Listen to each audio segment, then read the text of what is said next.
Allah Teala verəcək. Sadəcə israrlı olmaq lazımdır. İsrarlı. Fudayl ibn İyad rahimehullah məscidə gedəndə evlərin yanından birindən keçəndə görür ki, bir dənə qadın oğlunu döyür belə. O da qışqırır. Qışqırır və görür ki, Fudayl ibn İyad qapı açıldı, uşaq qaçdı. Qaçır gedir. Anası da qapını çırpır, əsəbləşir, bir iki dənə deyir belə. Sonra Fudayl ibn İyad deyir ki, qaydanda gördüm ki, uşaq oturub qapıda belə yalvarır anasına. Ağlayır belə. Yalvar yapış elə ki, nə olar, aç da aç, girim evə.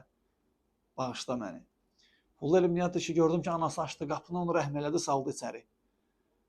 Orada deyir, mən deyir, hönkürtü ilə deyir, ağladım.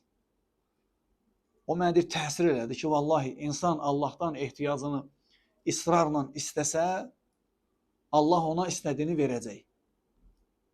O mənə deyir, təsir elədi. Biz özümüzü Allahın qapısına belə açsaq, ona yalvar yapış eləsək, təkrar ondan istəsək, o da bizə belə verəcək.